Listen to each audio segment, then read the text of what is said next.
Hi everybody, Pastor Deb here. I'm sitting on my street corner, so we might get some street noise, but I realized in one of my earlier videos that the dogs were making a lot of noise in the background, and I heard that it scared some of you who were watching, and I'm really sorry for that. So instead I'm going to freeze out here in the beautiful autumn weather of Rochester, New York. I want to talk today about the healing of the nations, and in particular, our nation. We're at a point where we really need a lot of healing because we've just come through a very contentious election, right? We have a person who won the popular vote who's not the same person as the one that won the Electoral College vote. This has happened before. Just in my lifetime, it happened with Al Gore, who won the popular vote, and George W. Bush, who won the Electoral College vote. The good news is that the people who created our government have a contingency for that. I mean, this Electoral College thing, we know who the winner is, even if it's not the popular vote. We are wrong to think that we are a democracy. We are a democratic republic. A republic. And if you don't know what that is, Google it. It'll make a lot more sense after that. But anyway, back to today, healing of the nations. So we have these two sets of values. Now, we have to remember God didn't vote, right? We voted. And our God is huge, bigger than we can understand, bigger than we can imagine, bigger than we can describe. So there are people who voted, and hopefully everyone voted from their values, the point of their values, their religious beliefs. But God is so huge that people on both sides can be talking to the same God and interpret things differently. Think about that. It's always been true. God does not give us just one message. God is so big that there is a part of God that everyone can relate to. So people who voted on one side, people who voted on the other side, they may have different interpretations of that God, and it's okay. It's all right. God, as I say, is big enough to handle that. But how do we handle each other then when we came at this with such devotion and such reverence and such certainty of our values? Fortunately for us, we follow this J guy, this Jesus, and he tells us what to do. When we ask, what would Jesus do? We get an answer here. Not because he lived in a democratic republic or a democracy. He didn't. He lived in an occupied territory. He lived where there was army all around him, the Roman legions, and they were not kind, and they were not gentle, and they were not inclusive. And he did not address the overthrow of the government, really, not in the sense that some of the others who wanted a military overthrow did.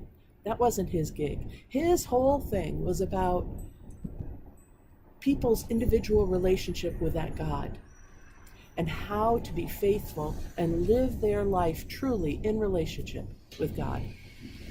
So when we say, well, what would Jesus do?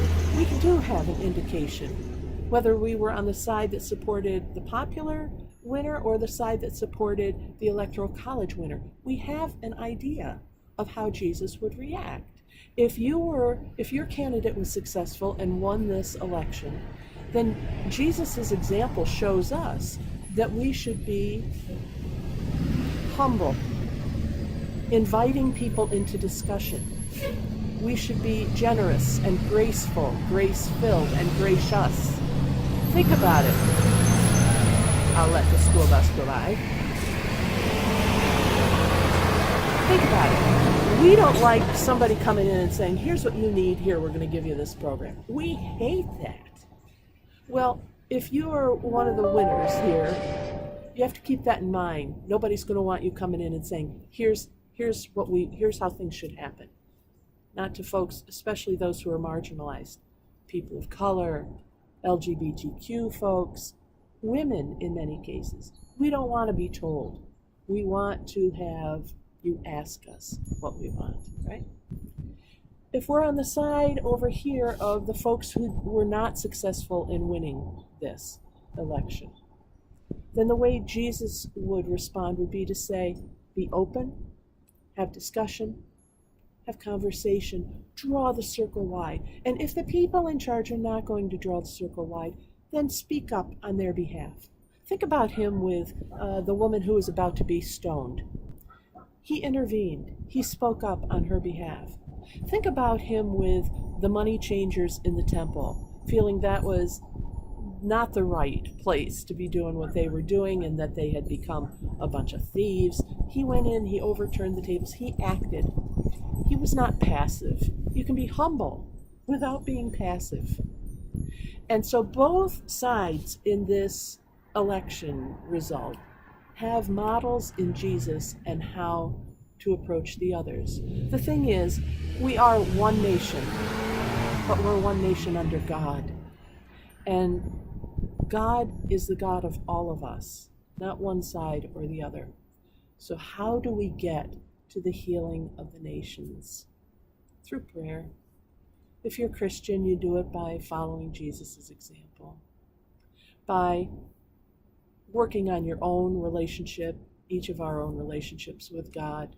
Because what are we supposed to do? Well, we're supposed to love God, love ourselves, love each other. Right? We're supposed to love kindness, do mercy, and walk humbly with our God. Pretty good rules to live by, whether you supported the popular candidate or the electoral college champion. So let's go forward. We are one nation under God, hopefully indivisible. But we must have liberty and justice for all. That's it for today. Go on, have a great day. Remember that you are greatly loved by your Creator God. Bye, everybody.